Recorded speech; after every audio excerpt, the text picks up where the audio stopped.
Hello students, स्वागत है आपका आईसीटी वर्चुअल क्लासेस में। मैं हूं कविता, आपकी बायो टीचर। उम्मीद करती हूँ आप सभी अच्छे होंगे और स्वस्थ होंगे। तो क्लास हम यहाँ पर डिस्कस कर रहे थे 2019 का क्वेश्चन पेपर। इससे पहले आपने क्वेश्चन पेपर को देख लिया है, कुछ क्वेश्चंस को हमने डिस्कस भी कर लिया है। तो मैं मान के चल रही हूँ आप लोग देख रहे होंगे, रिवाइज कर रहे होंगे और आप लोग यहाँ पर कंपैरिजन भी कर रहे होंगे कि जो क्वेश्चन पेपर आप सॉल्व कर रहे हैं वो कौन से टॉपिक है जो रिपीट हो रहे हैं। ठीक है, हम इसीलिए क्वेश्चन पेपर को सॉल्व कर रहे हैं ताकि आपको आइडिया हो कि जो टॉपिक है वो कौन से रिपीट होते हैं, इंपॉर्टेंट कौन से टॉपिक हैं, कैसे आपको आंसर करना है अपने क्वेश्चन का। देख लेते हैं अभी तक आपने कौन कौन से क्वेश्चन सॉल्व किए हैं। सबसे पहले आपने एपोमिक्सिस के बारे में पढ़ा है कि एपोमिक्सिस क्या होता है। नेक्स्ट एक एक नंबर के भी आपके पास क्वेश्चन आ रहे हैं। नेक्स्ट आपने कहा आरएनए पॉलीमरेज का कोई एक कार्य आपको बताना है। नेक्स्ट जो क्वेश्चन है उसमें आपसे पूछा गया है बीटी विष किस जीवाणु से निर्मित होता है। ठीक है, उस बैक्टीरिया का नाम आपको यहाँ पर देना है। नेक्स्ट जो क्वेश्चन है उसमें आपसे कहा गया है जैव निम्नीकरण योग्य एवं जैव निम्नीकरण अयोग्य अपशिष्टों के कोई एक एक उदाहरण दीजिए।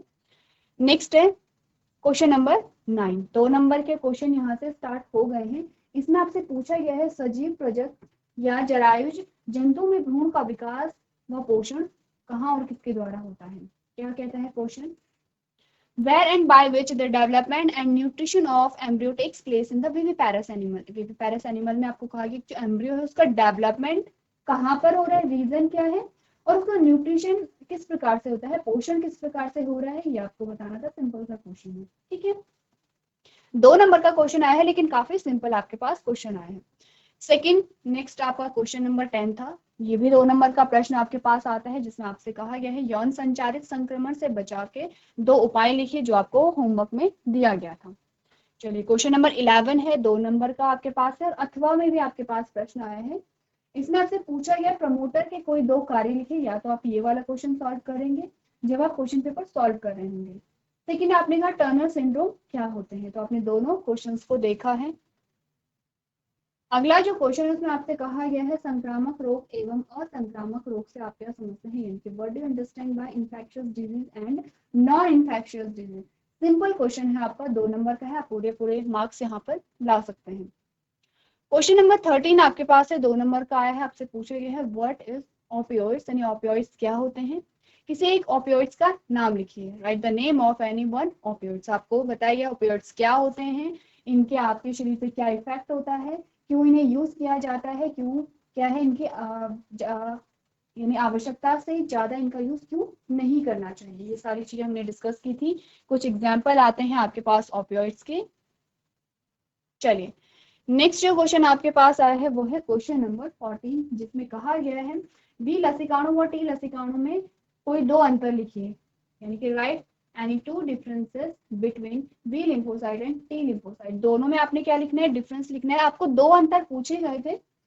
अगर आपके पास क्वेश्चन आता है क्वेश्चन पेपर में तो आप 2 ही डिफरेंस वहां पर लिखेंगे। ठीक है, क्वेश्चन के अकॉर्डिंग आपको आंसर करना है।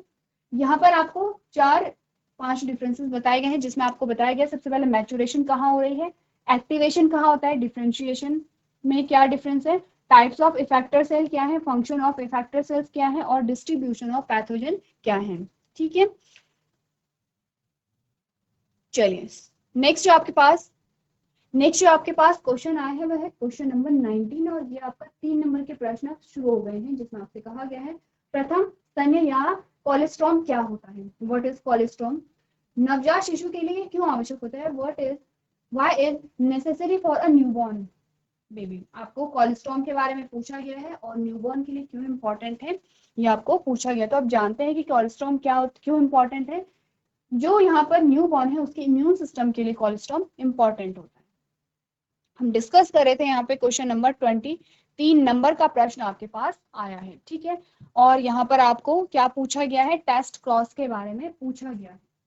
ठीक है, तो यहाँ पर आपने क्या बोला, आपको क्वेश्चन में पूछा गया है मेंडल के परीक्षार्थ संकरण को चित्र की सहायता से समझाइए, explain Mendel test cross with the help of diagram. आपको डायग्राम के माध्यम से बताना है कि टेस्ट क्रॉस क्या होता है, किस प्रकार से आप टेस्ट क्रॉस यहाँ पर करते हैं। तो 2 क्रॉस आप पढ़ते हैं, टेस्ट क्रॉस होता है और बैक क्रॉस होता है। ठीक है, बैक क्रॉस को आप समझते हैं, टेस्ट क्रॉस हम क्यों कर रहे हैं सबसे पहले तो ये समझते हैं और आप सबसे पहले क्या देखें, लॉ ऑफ डोमिनेंस को अगर हम देखें, सबसे पहला जो लॉ आपके पास आता है,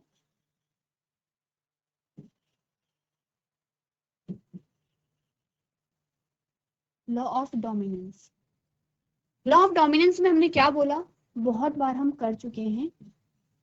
ये आपके पास क्या आते हैं, दो प्लांट आते हैं, पी प्लांट है, मटर के पौधे हैं, जिसमें आपने कहा एक लंबा पौधा था और एक आपने कहा बौना था। तो किस प्रकार के थे ये भी आपको पता होना चाहिए। आपने कहा होमोजाइगस और होमोजाइगस डॉग, ठीक है। होमोजाइगस का मतलब होता है प्योर। प्योर किस प्रकार से है, आपने कहा कि ये जो जीन पेयर आपको दिखाई दे रहा है, इसके जो दोनों एलील हैं वो एक ही ट्रेट के लिए रिस्पॉन्सिबल है, ठीक है। क्लियर है इतनी बात। अब मेंडल ने क्या किया, जब इनका क्रॉस कराया, तो क्रॉस कैसे कराया, अगर आपसे पूछा जाए क्रॉस कराने का क्या मतलब है, मेंडल ने क्या किया, एक यहाँ पर,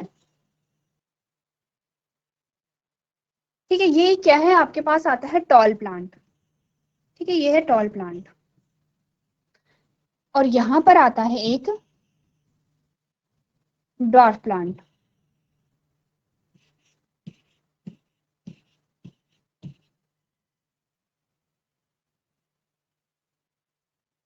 एक हमारे पास आ गया है टॉल प्लांट, लंबा पौधा आ गया है, एक हमारे पास आ गया है ड्वार्फ प्लांट, ठीक है। ये आप जानते हैं कि कौन टॉल है यहाँ पर और कौन ड्वार्फ है, आपको दिखाई दे रहा है। अब देखिए मेंडल को करना क्या था, मेंडल को ये देखना था, चलिए, मेंडल को ये देखना था कि जब उन्होंने मटर के पौधे देखे तो उन्होंने कहा कि मटर के पौधे में बहुत ज्यादा वेरिएशन उन्हें दिखाई दी। कोई पौधे ऐसे थे कि जो बहुत छोटे थे, कोई बहुत लंबे थे। उन्होंने देखा कि किसी में जो बीज है वो येलो कलर के हैं और किसी में ग्रीन कलर के हैं। उन्होंने कहा कि जो फ्लावर का कलर है वो भी अलग अलग यहाँ पर दिखाई दे रहा है। उन्होंने कहा जो फली है, फली का जो कलर है वो भी अलग अलग दिखाई दे रहा है। उन्होंने देखा कि जो सीड है कुछ तो ऐसे है कि जो कॉन्ट्रैक्टेड है, कुछ कैसे है एकदम राउंड है, एकदम गोल है। तो उन्होंने देखा कि मटर के ही पौधे में इतनी सारी वेरिएशन क्यों आ रही है, ठीक है। सेकेंड, उन्होंने ये सोचा क्या होगा अगर मैं दो कैरेक्टर को क्रॉस करा दूं या दो कैरेक्टर को मिक्स कर दूं। तो उन्होंने क्या किया, उन्होंने एग्जाम्पल में लिया प्लांट की हाइट को, उन्होंने एक लंबा पौधा ले दिया और एक उन्होंने क्या लिया, बौना पौधा लिया। अब इनके बीच में क्रॉस का मतलब है कि इनके बीच में पॉलिनेशन कराई जाए और यहाँ पर ऐसी कंडीशन क्रिएट की जाए कि सिर्फ इन दोनों के बीच में ही पॉलिनेशन हो और किसी के बीच में पॉलिनेशन नहीं हो। इसके साथ यहाँ पर जो पॉलिनेशन है, इसकी पॉलिनेशन किसी और पौधे के साथ ना हो और इसकी पॉलिनेशन किसी और पौधे के साथ ना हो, सिर्फ इन दोनों के बीच में ही क्या हो, पॉलिनेशन हो। इसके लिए यहाँ पर क्या किया गया है, सबसे पहले मेंडल ने क्या किया, आपने कहा फ्लावर का जब आप डायग्राम देखते हैं तो आप क्या देखते हैं, आप स्टेमेन देखते हैं, पिस्टिल देखते हैं, ठीक है। देखते हैं इस प्रकार से, अगर हम इस फ्लावर को बनाएं तो आपने कहा इस प्रकार से पिस्टिल भी होगी और यहाँ पर स्टेमेन भी होंगे। तो देखिए यहाँ पर करना क्या था मेंडल को, मेंडल को न सिर्फ दूसरे पौधों के साथ इनका पॉलिनेशन रोकना था, यानी कि न सिर्फ यहाँ पर क्रॉस पॉलिनेशन को रोकना था बल्कि यहाँ पर सेल्फ पॉलिनेशन को भी रोकना था, ठीक है। क्योंकि कैरेक्टर की मिक्सिंग कब होगी, जब आपने कहा कि दो गैमीट, जब इसके गैमीट और इसके गैमीट दोनों आपस में फ्यूज होंगे तभी यहाँ पर कैरेक्टर की मिक्सिंग होगी। तो क्या होना चाहिए था यहाँ पर, ये भी तो हो सकता था कि यहाँ पर सेल्फ पॉलिनेशन हो जाए या यहाँ पर सेल्फ पॉलिनेशन हो जाए। तो उन्हें क्या करना था, सेल्फ पॉलिनेशन को रोकना था। सेल्फ पॉलिनेशन को कैसे रोका गया, यहाँ पर जो स्टेमेन थे, ठीक है, जो पुंज तंतु थे, उन्हें यहाँ पर जो पुंकेसर था उसे यहाँ पर क्या कर दिया गया, रिमूव कर दिया गया, ठीक है। इस वाले फ्लावर से क्या हो गया, जो पुंकेसर है वो रिमूव हो गया है। पुंकेसर के रिमूव होने की जो प्रोसेस है उसे आप कहते हैं इमैस्कुलेशन। शब्द आपको पता होने चाहिए क्योंकि आपके पास क्वेश्चन आ सकते हैं कि इमैस्कुलेशन क्या होता है या इमैस्कुलेशन क्यों कराया जाता है, ठीक है। इमैस्कुलेशन करा दिया गया है, सिर्फ पिस्टल यहाँ पर है। तो आपने कहा कि इस पौधे में सिर्फ स्त्री केसर है, ठीक है। यहाँ पर अगर क्रॉस यहाँ पर सेल्फ पॉलिनेशन या क्रॉस पॉलिनेशन हो भी जाए तो कोई प्रॉब्लम नहीं है, क्योंकि आपको ध्यान देना है इस पौधे में। आपने कहा यहाँ पर सिर्फ पिस्टिल है, अब होगा क्या, आपने कहा कि ठीक है आपने सेल्फ पॉलिनेशन को तो रोक लिया है लेकिन क्रॉस पॉलिनेशन अभी भी हो सकता है। क्रॉस पॉलिनेशन को रोकने के लिए यहाँ पर क्या की जाती है, आपने कहा बैगिंग की जाती है। आपने कहा यहाँ पर क्या की जाती है, बैगिंग की जाती है।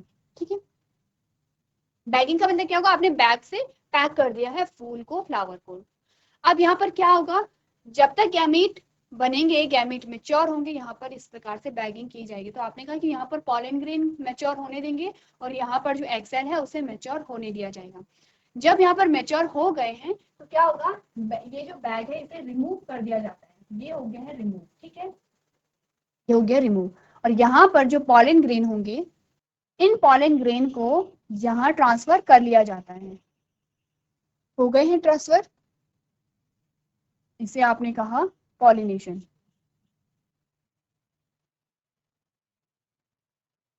इसे आपने कहा पॉलिनेशन।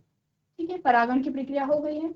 परागण की प्रक्रिया हो गई है तो क्या होगा, आपने कहा गैमीट का जब फ्यूजन होगा, ये था आपका पॉलन ग्रेन फॉर एग्जांपल और ये थे आपकी एग सेल, दोनों फ्यूज होके अब एक सेल बनाएंगे। अब इसमें क्या होगा, आपने कहा इसके कैरेक्टर भी आएंगे और इसके कैरेक्टर भी आएंगे। यही तो मेंडल चाहते थे कि क्या हो, अगर मैंने इन दोनों के बीच में क्रॉस करा दिया है तो रिजल्ट क्या आएगा, यही मेंडल को देखना था। अब यहाँ पर पॉलिनेशन हो गया है, फिर से पॉलिनेशन ना हो इसके लिए क्या होगा, रीबैगिंग होगी। इसके लिए फिर से क्या होगा, रीबैगिंग कर दी गई है। ठीक है, क्लियर है, इसी को कहते हैं क्रॉस कराना, ये आपको पता होना चाहिए। अब यहाँ पर जब क्रॉस कराया गया तो यहाँ पर क्या हुआ, पॉलिनेशन हो गई है। पॉलिनेशन के बाद क्या हो गया, यहाँ पे जाइगोट बन गया है। जाइगोट के बाद अब क्या होगा, वहां पर जो सीड है, जो बीज है, बीज का निर्माण होने लगेगा। अब जो बीज का निर्माण होने लगेगा, जो बीज आपके पास आते हैं उन्हें हम कहते हैं F1 जनरेशन, पहली पीढ़ी हम उन्हें कहते हैं। ठीक है, उन बीजों को जब बोया गया, जब उन बीजों को बोया गया तो रिजल्ट जो आपके पास आए वो क्या आए, रिजल्ट जो आपके पास आए थे, आपने कहा रिजल्ट आपके पास कुछ इस प्रकार से आए। तो ये रिजल्ट आपको क्या शो करा रहे हैं, आपने कहा सारे पौधों की जो हाइट है वो सेम है। सारे पौधे कैसे हैं, लंबे हैं। अब आप ये नहीं कहेंगे कि लंबा पौधा इतना लंबा था, हमारे पास जो स्पेस है उसके अकॉर्डिंग हम ये देख रहे हैं कि सारे ही पौधे कैसे हैं। आपने कहा सारे पौधे कैसे होंगे, ऑल टॉल होंगे। क्या था, ऑल टॉल। ठीक है, क्लियर है इतनी बात, ऑल टॉल है। अब आपने कहा कि ये आपके पास क्या आ गई है, F1 जनरेशन आ गई है। ये सारे कैसे थे, ऑल टॉल। अब जब मेंडल ने देखा कि सारे पौधे लंबे आ गए हैं तो उन्होंने कहा कि बौना जो पौधा था उसके गुण कहाँ गए, उसके कैरेक्टर कहाँ गए। वो कैरेक्टर देखने के लिए मेंडल ने क्या किया, फिर आप जानते हैं कि मेंडल ने वहां पर सेल्फ क्रॉस कराया। चलिए, अब मेंडल ने सेल्फ क्रॉस कैसे कराया, मेंडल ने दोनों F1 जनरेशन के जो पौधे थे, इन दोनों के बीच में ये है F1 जनरेशन, इन दोनों के बीच में जब क्रॉस कराया तो उनके पास क्या रिजल्ट आया, आप देखिए।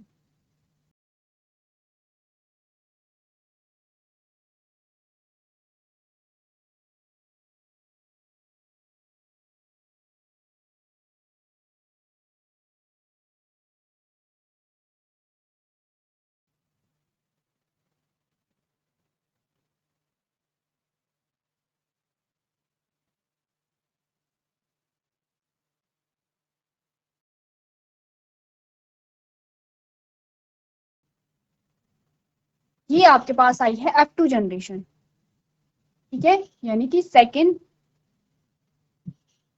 ये है F2 जनरेशन।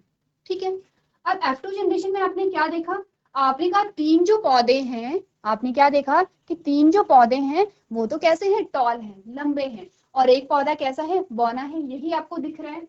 ठीक है, तो जब हम क्रॉस करते हैं तो क्रॉस में आप कैसे दिखाते हैं, आपने कहा यह है कैपिटल टी कैपिटल टी, यह है कैपिटल टी स्मॉल टी, यह है कैपिटल टी स्मॉल टी, और यह है स्मॉल टी।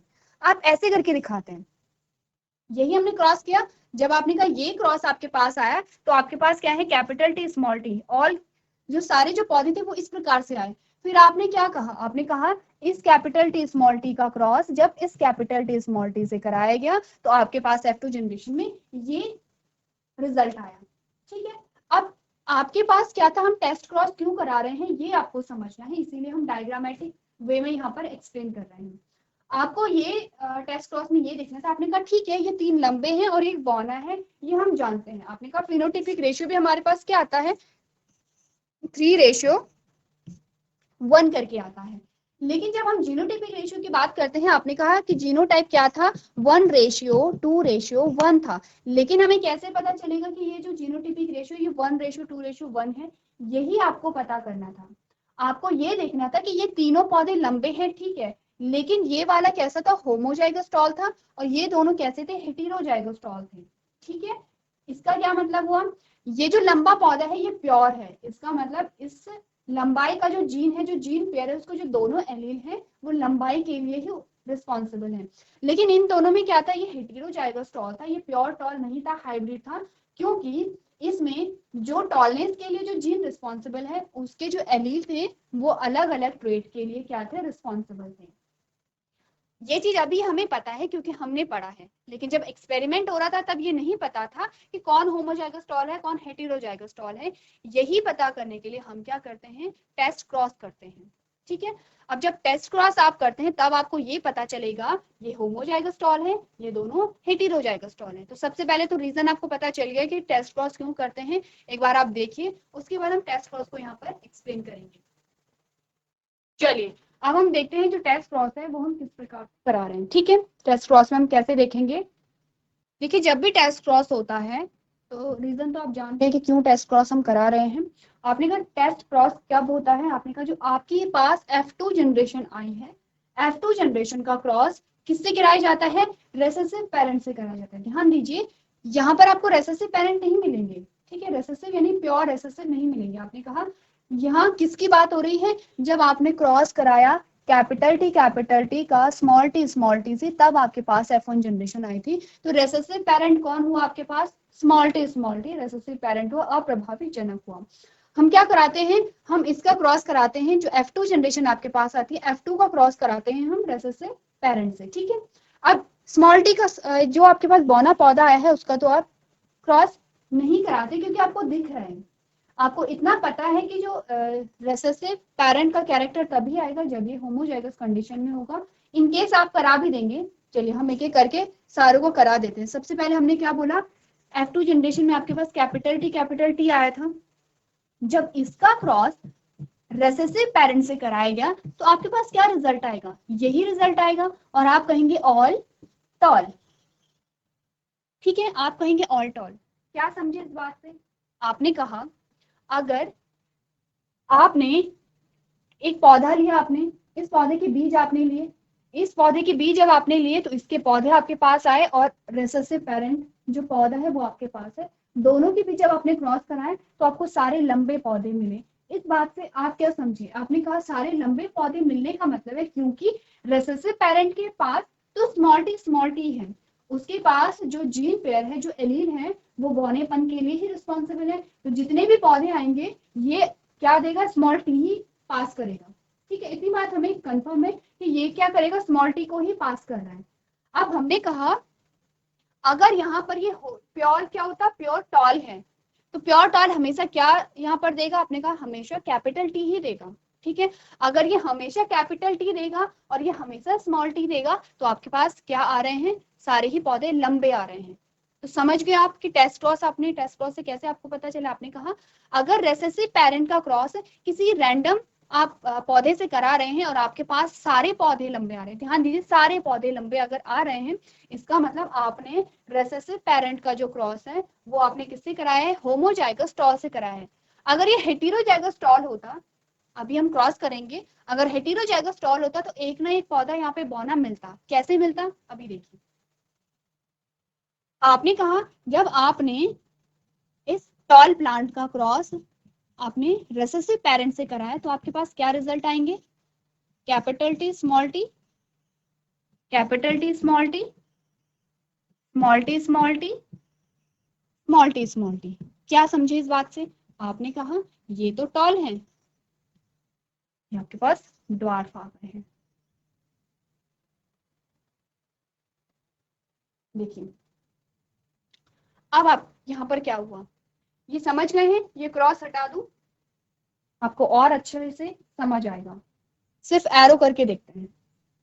ठीक है, अब आपने क्या बोला, देखिए रेसेसिव पेरेंट की जो जीन है वो हमें पता है कि रेसेसिव पेरेंट के जो जीन होंगे वो बौनेपन के लिए उत्तरदायी हैं। ठीक है, अब आपने कहा कि आपको क्या मिले यहाँ पे, टॉल प्लांट मिला और आपको ड्वार्फ भी मिले, आपको लंबे पौधे भी मिले, तो आपको बौने पौधे भी मिले। इससे क्या मतलब है, आपने कहा ये तो क्योंकि छोटा जो पौधा है आपका, बौना जो पौधा है, ये तो बौनेपन के एलील जो है उसे ही पास करेगा। लेकिन यहाँ पर क्या हुआ, आपने कहा यहाँ पर लंबे भी आए हैं, इसका मतलब यहाँ पर एक कैपिटल टी रहा होगा। अगर यहाँ पर लंबे पौधे आए हैं तो आपने कहा एक कैपिटल टी तो है ही यहाँ पर। फिर आपने कहा बौने भी आए हैं, इसका मतलब क्या हुआ, बौना जो गुण होता है, जो ड्वार्फनेस आती है, वो तभी आती है जब होमोजाइगस कंडीशन आएगी। इसका मतलब एक बौना तो यहाँ, एक एलील तो यहाँ से आया, दूसरा एलील यहीं से आया है, ठीक है। इसका मतलब क्या हुआ, आपने कहा क्योंकि टॉलनेस भी आपको देखने को मिली है, लंबाई भी देखने को मिली है, इसका मतलब ये जो प्लांट है इसमें एक कैपिटल टी तो रहा होगा, लेकिन आपको छोटे पौधे भी देखने को मिले हैं, बौने पौधे भी मिले हैं। आपने कहा इसका मतलब जो सेकंड एलील है वो स्मॉल टी यहाँ पर रहा होगा, तभी तो कैरेक्टर आया है। अगर दोनों कैपिटल टी होते तो आपने कहा सारे ही लंबे होंगे, क्योंकि एक, आपने कहा जो एक एलील है वो यहाँ से आएगा, एक एलील आपका यहाँ से आएगा, ठीक है। तो यहाँ से हमेशा कैपिटल टी अगर आ रहा है तो सारे पौधे लंबे होंगे, लेकिन अगर यहाँ से आपका स्मॉल टी भी आ रहा है तो आपके पास लंबे भी हैं, आपके पास बौने भी हैं। क्या समझे इस बात से, कि आपने कहा अगर रेसेसिव पेरेंट से क्रॉस कराने के बाद सारे ही पौधे आपके पास लंबे आए हैं, इसका मतलब आपने होमोजाइगस टॉल के साथ क्रॉस कराया है। अगर रेसेसिव पेरेंट के साथ या अप्रभावी जनक के साथ क्रॉस कराने पर आपके पास टॉल प्लांट भी आते हैं और आपके पास ड्वार्फ प्लांट भी आते हैं, इसका मतलब आपने हेटेरोजाइगस टॉल प्लांट के साथ क्रॉस कराया है। अब क्या होगा, अगर आप इस पौधे के साथ क्रॉस कराएंगे तो आपके पास क्या आएगा, आप जानते हैं स्मॉल टी का क्रॉस आपने रेसेसिव पेरेंट के साथ कराया तो आपको सारे बौने पौधे देखने को मिलेंगे। इसीलिए हम क्या करते हैं, यहाँ पर टेस्ट क्रॉस करते हैं, तभी आपको पता चला कि जीनोटिपिक रेशियो क्या है, 1:2:1 है। क्लियर है इतनी बात, एक बार देख लीजिए क्रॉस को और कॉपी में नोट कर लीजिए। चलिए तो नेक्स्ट क्वेश्चन देख लेते हैं, आपके पास जो नेक्स्ट क्वेश्चन आया है इसमें आपसे कहा गया है सुकेंद्री जीन अभिव्यक्ति के नियमन के किन्हीं 3 स्तरों का उल्लेख कीजिए, यानी कि mention any 3 levels of regulation of gene expression in eukaryotes. आपको जीन एक्सप्रेशन के बारे में बताना है, पढ़ लेते हैं आपको क्या क्या चीजें बताई गई हैं। इसके और में भी आपके पास क्वेश्चन आता है जिसमें आपसे कहा गया अनुवांशिक कूट की कोई 3 विशेषताएं लिखे, right any 3 silent features of genetic code. सबसे पहले हम बात करेंगे यहाँ पर जीन एक्सप्रेशन की, ठीक है।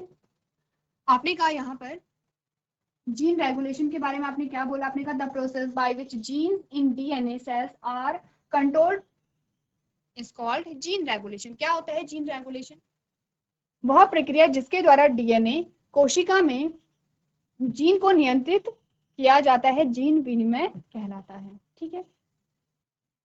यानी कि जीन रेगुलेशन में आप क्या कर रहे हैं, जीन को कंट्रोल कर रहे हैं, ठीक है। नेक्स्ट आपने कहा the 3 main levels at which gene regulation are listed below, यानी कि 3 मुख्य स्तर जिन पर जीन विनिमय नीचे सूचीबद्ध है। सबसे पहले आता है आपका लेवल ऑफ ट्रांसक्रिप्शन, जिसे आप क्या कहते हैं, प्रतिलेखन का स्तर कहते हैं, ठीक है। सबसे पहले आपके पास क्या आएगा, लेवल ऑफ ट्रांसक्रिप्शन। सेकेंड आपने कहा रेगुलेटिंग द आरएनए स्प्लाइस, यानी कि आरएनए स्प्लिस को विनिमय करना। और तीसरा स्तर आपके पास आता है लेवल ऑफ ट्रांसलेशन, यानी कि अनुवादन का स्तर। सबसे पहला स्तर को देख लेते हैं, लेवल ऑफ ट्रांसक्रिप्शन। आपने कहा regulated by controlling the production of mRNA from a gene. इसमें क्या होता है, एक जीन से एमआरएनए के उत्पादन को नियंत्रित करके नियंत्रित किया जाता है, ठीक है। सेकेंड आपने कहा regulating the RNA splice, here removal of introns and joining exons takes place which will lead to the production of protein, so controlling splicing can help in regulation। यहाँ पर क्या होगा, यहाँ इंट्रॉन को हटाने और एक्सॉन को जोड़ने का काम होता है जिसमें प्रोटीन उत्पादन होगा, इसलिए स्प्लिसिंग को नियंत्रित करने से नियमन में मदद मिल सकती है। और लास्ट आपके पास आता है लेवल ऑफ ट्रांसलेशन, जिसमें आपने कहा है synthesis of protein from mRNA can be controlled, यानी कि यहाँ एमआरएनए से प्रोटीन के संश्लेषण को नियंत्रित किया जाता है। शॉर्ट आप क्या समझे यहाँ पर, कि जो जीन रेगुलेशन है, जीन रेगुलेशन में जीन में जो भी प्रोसेस हो रही है उन्हें यहाँ पर कंट्रोल किया जाता है। तो एक बार अपने आंसर को आप लोग देख लीजिए। चलिए तो नेक्स्ट क्वेश्चन देख लेते हैं। नेक्स्ट आपको बताया गया है, जो अथवा में आपके पास क्वेश्चन आया था, आपने क्या बताना था, जो जेनेटिक कोड है उनके साइलेंट फीचर्स आपको बताने थे। चलिए तो आपने कहा the salient features of genetic code are as follows, यानी कि आपको क्या बताना है, आनुवांशिक कोड की कुछ मुख्य विशेषताएं बतानी है। तो सबसे पहले आपके पास जो विशेषता आती है, आपने कहा था कोडोन इज अ ट्रिपलेट। कैसे होते हैं, ट्रिपलेट होते हैं। 61 codons code for 20 amino acids and 3 codons do not code for any amino acids, hence they function as stop codons. क्या समझे इस बात से आप? पहला जो फीचर आपने कहा कोडोन एक ट्रिक है। 61 कोडोन 20 अमीनो एसिड के लिए कोड करते हैं, ठीक है। जो 61 जो कोडोन होते हैं वो 20 अमीनो एसिड के लिए क्या करेंगे, कोड करेंगे। और जो 3 कोडोन होते हैं वो किसी भी अमीनो एसिड के लिए कोड नहीं करते, इसीलिए वो स्टॉप कोडोन के रूप में कार्य करते हैं, ठीक है। सेकेंड जो फीचर्स आपके पास आता है, आपने कहा 1 codon codes for only 1 amino acid, hence it is unambiguous and specific, यानी कि एक कोडोन केवल एक अमीनो एसिड के लिए कोड करता है, इसीलिए यह स्पष्ट और क्या है, विशिष्ट है, ठीक है। नेक्स्ट आपने क्या बोला, आपने कहा the codon is a degrade because some amino acids are coded by more than 1 codon, यानी कि वह कोड खराब होता है क्योंकि कुछ अमीनो एसिड एक से अधिक कोडोन द्वारा क्या होते हैं, कोडेड होते हैं। नेक्स्ट आपने कहा the codon is read in a mRNA in a continuous fashion, there are no punctuations, ठीक है। यहाँ पर ये क्या है, आपका mRNA होगा। नेक्स्ट जो फीचर है वो आपको क्या बोलता है, the codon is a naturally universal and AUG codes for a methionine MET and it is also act as a initiator codon। आपने बोला कोडोन को mRNA में सन्निहित तरीके से पढ़ा जाता है, कोई विराम चिन्ह नहीं होता है।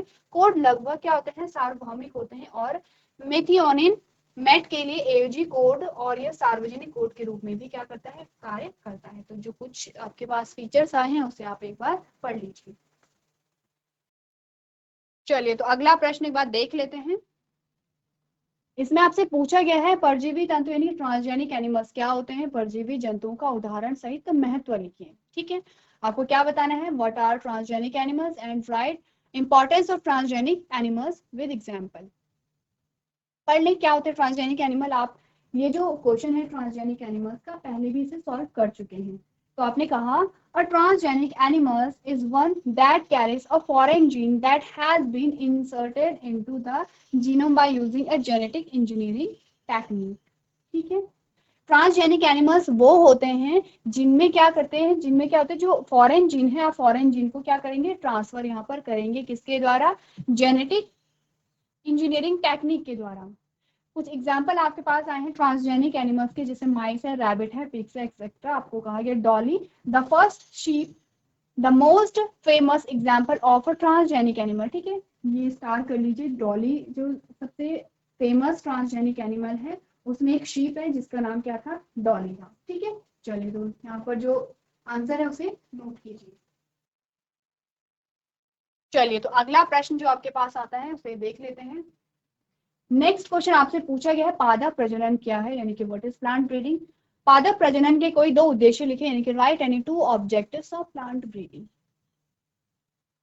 लेकिन इसके अथवा में आपके पास आया है कि जो पोस्ट है, कोक एवं भांग से कौन सा ड्रग प्राप्त किए जाते हैं, यानी कि which drugs obtain from poppy, coke और कैनाबिस, ठीक है। दोनों ही क्वेश्चन बहुत अच्छे हैं, जिसमें सबसे ये वाला जो क्वेश्चन है ये बहुत इजी आपके पास क्वेश्चन आया है। आपको प्लांट ब्रीडिंग के बारे में बतानी है, आप बचपन से पढ़ते चले आ रहे हैं प्लांट ब्रीडिंग के बारे में, उनके कोई दो ऑब्जेक्ट आपको लिखने हैं।